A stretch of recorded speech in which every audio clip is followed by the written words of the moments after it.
வணக்கம் தோழர்களே, நான் அனுபவம் ஆராய்ச்சியாளர் பேசுகிறேன். இன்றைக்கு நான் தமிழ் மொழி காட்டுமிராண்டி தமிழா, திராவிட தமிழா, மனிதன் வாழ்வதற்கு எந்த தமிழ் அவசியம், எந்த தமிழ் நமக்கு மனிதாபிமான முறையில் வாழ வைக்கிறது என்பதை சுட்டிக்காட்டவே இந்த பதிவை போடுகிறேன். தந்தை பெரியார் அவர்கள் மிருக மொழி தேவையில்லை, காட்டுமிராண்டி மொழி தேவையில்லை, தூய தமிழை பேச வேண்டும் என்று வலியுறுத்தியிருக்கிறார். அதை வெட்டி ஒட்டி பேசுவது போல் காட்டுமிராண்டி தமிழ் என்று சொல்லிவிட்டார் பெரியார். அப்படிப்பட்ட பெரியாரை நீங்கள் தூக்கி கொண்டாடுகிறீர்கள் என்று சொல்கிறார்கள். காட்டுமிராண்டி தமிழ் என்பதை புரட்சி தந்தை பெரியார் அவர்கள் எப்படி சொன்னார் என்றால், நான் ஏற்கனவே ஒரு பதிவு போட்டிருக்கின்றேன், முன்பு ஒரு பதிவு போட்டிருக்கின்றேன். காட்டுமிராண்டி என்றால் என்ன? முதலில் காட்டுமிராண்டி என்பதற்கு இன்றைய இளைஞர்கள் புரிந்து கொள்ள வேண்டும். நம்ம வீட்டு நாய்கள் கூட காட்டுமிராண்டி தான். 4 நாய் ஒரு தெருவில் இருக்கும். அந்த தெருவை நோக்கி பசிய ஒரு நாய் வரும். அந்த பசியில் தவிக்கும் நாயை வந்தாக்க அங்கே இருக்கும் அந்த தெருவில் இருக்கும் நாய்கள் 4 நாய்களும் அந்த பசியால் அந்த நாயை பிடித்து பிராண்டும். அதுதான் மிருகம். அதே போல் ஒரு காட்டில் ஒரு மிருகம் தண்ணி குடித்தால் அடுத்த மிருகம் அந்த மிருகத்தை தடுக்கும். நான் குடிக்கும் தண்ணி இல்லை, நீ உனக்கு என்ன வேலை என்று தடுக்கும். இப்படி ஒவ்வொன்றும் ஆடுகள் கூட, ஊட்டமுள்ள ஆடு முதலில் தண்ணி குடிக்கும். கொஞ்சம் சத்து குறைவான ஆடு தண்ணி குடித்தால் அதை முட்டி மோதி தள்ளிவிடும்.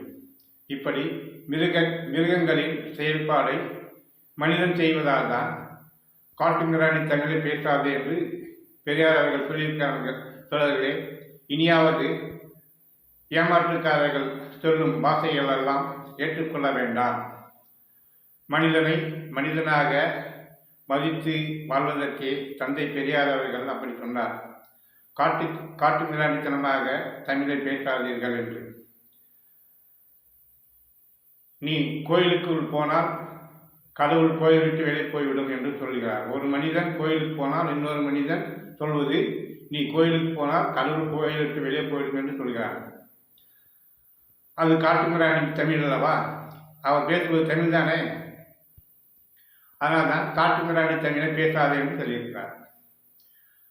ஒருவன் சொல்லுகின்றார், நாங்கள் தண்ணி குடிக்கும் கிணற்றில் நீ தண்ணி எடுக்கக்கூடாது அப்படின்னு சொல்லுகின்றார். அது காட்டுமிராண்டி தமிழா, வேறு தமிழா? இப்போது திராவிட தமிழ், தந்தை பெரியார் அவர்கள் சொன்னார், திராவிடத்தில் கற்றுக்கொள்ளுங்கள், நாம் தன்மானத்தோடு வாழலாம் என்று சொல்லி சாதி சமத்துவத்தை மேம்படுத்தி வாழ வழிவகை செய்தவர் தந்தை பெரியார் அவர்கள். அதற்கு முன்பு இருந்தவர்கள் செய்திருந்தாலும் அதை முக்கியமாக முன்னெடுத்து தன் வாழ்நாள் முழுக்க போராடியவர் புரட்சி தந்தை பெரியார் அவர்கள். இனியும் தந்தை பெரியார் அவர்களை இழி பேசுவதை ஏற்காமல் தமிழர்கள் ஒற்றுமையாக வாழ்ந்து கீழடியில் சொல்வது என்ன, ஆதி மனிதன் வாழ்ந்த வாழ்க்கை என்ன என்பதை தெரிந்து கொண்டு இடையில் ஊடுருவி வந்த மனிதர்கள் மந்திரம் தந்திரம் சொல்லி தீ ஜுவாலைகளை கொளுத்தி புகை மூட்டத்தை காட்டி அதிலே ஒரு உருவம் வருகிறது பாருங்கள், அது பேய் பிசாசை விரட்டும் உருவம், சாமி வருகிறது, பூதத்தை விரட்டுகிறது என்றெல்லாம் நம்மை ஏமாற்றி முட்டாளாக்கி தமிழை மறைத்துவிட்டார்கள். எனவே இனியும் அதுபோல காட்டுமிராண்டி மொழியெல்லாம் ஏற்காமல் திராவிட மொழியை தந்தை பெரியார் அவர்கள் சொன்ன வழியில் சமத்துவமாக வாழும் தமிழ்நாட்டை இந்தியாவிலே முன்னேற்றி வாழ வைத்திருக்கும் திராவிட தமிழை நாம் மேலும் மேலும் ஓங்கச் செய்து திராவிட முன்னேற்ற கழகம் வெற்றி பெற நானும் பாடுபட்டு நான் வாழ்வது தந்தை பெரியாரின் முயற்சியால் தான். சிலர் அம்பேத்கர் கொண்டு வந்த சட்டத்தாலும் தந்தை பெரியார் அவர்கள் சொன்ன கோயில் பிரகாசத்தாலும் இன்றைக்கு கடவுள் கடவுள் என்று நம்பிக்கொண்டிருக்கிறார்கள். ஆனால் பெரியாரையோ டாக்டர் அம்பேத்கரையோ மதிப்பதில்லை. சமஸ்கிருத மொழியை கொண்டு வந்து வீட்டிலேயே கிரகப்பிரவேசம் செய்கிறார்கள். சரி, கிரகப்பிரவேசம் செய்வது செய்யட்டும். ஒரு தந்தை பெரியார் போட்டோவோ புரட்சி சட்டமேதை டாக்டர் அம்பேத்கர் போட்டோவையோ அவர்கள் வீட்டில் வைப்பதில்லை. ஏனென்றால் அவர்கள் அரசு வேலை வாங்கிவிட்டால் உயர் ஜாதி போல் நடந்து கொள்கிறார்கள். சிலர் மாமிசம் சாப்பிடாவிட்டால் உயர் ஜாதி போல் நடிக்கிறார்கள். நீங்கள் மாமிசம் சாப்பிட்டாலும் சரி சாப்பிடாவிட்டாலும் சரி இந்திய அரசாங்கம் இயக்கும் வரை இப்போது இருப்பது போல் கீழ்ஜாதியாக தான் இருக்கணும், சூத்திரனாக தான் இருக்கணும். எனவே திராவிடம் தீகா தந்தை பெரியார் சொன்னது போல், கலைஞர் கருணாநிதி அவர்கள் சொன்னது போல் வாழ வேண்டும் என்றால் பெரியார் சித்தாந்தத்தை ஏற்றுக்கொண்டு வாழ்ந்தால்தான் இந்தியாவில் கேரளாவும் தமிழ்நாடும் முன்மாதிரியான மாநிலமாக இருக்கிறது. வைக்கம் வீரர் பெரியார் அவர்கள் கேரளாவுக்கு போனதால்தான் அங்கு முன்னேற்றம் ஏற்பட்டிருக்கிறது. ஈவே ராமசாமி பெரியாரின் உயிரோடு பிறந்த புரட்சி தந்தை பெரியார் பிறந்தனால்தான் தமிழ்நாடு இன்றைக்கு முன்னோடி மாநிலமாக திகழ்கிறது. காட்டுமிராண்டி தமிழ் என்று சொல்கிறீர்கள், அப்புறம் என்ன இந்தி பேசலாமா என்று கேட்பார்கள். இந்தி பேசுவதற்கு நான் ஒன்றும் இலக்கியவாயனில்லை, தமிழை ஆராய்ச்சி செய்திருக்கின்றேன். பாருங்கள், இது எழுத்து ஆ என்னும் வடிவம். ஆ எழுத்து எப்படி ஒரு மிருகத்தை வைத்து ஆவலித்தை கண்டுபிடித்திருக்கிறார்கள். ஆ, அதே போல் ஈ. இந்த ஈ எப்படிப்பட்ட உருவம் பாருங்க. இந்த உருவம் ஈ. அதுபோல் பூ. ஒவ்வொரு எழுத்துக்கும் உருவம் இருக்கிறது. இது ஏ. ஏ, என்னை இருக்கிறியா நீ, நான் உன்னை இருக்கிறேன் அப்படின்னு சவால் உள்ளதுதான் ஏ.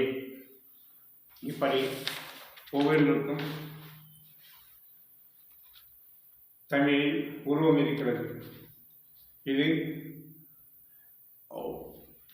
ஐ.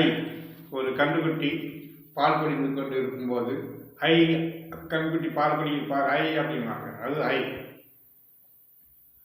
இப்படி ஒவ்வொரு எழுத்துக்கும் அதனுடைய ஒளியும் இருக்கிறது, உச்சரிப்பும் இருக்கிறது, உயிர் வடிவமும் இருக்கிறது. ஓ. இந்த ஓவுக்கு பாருங்க, ஒன்று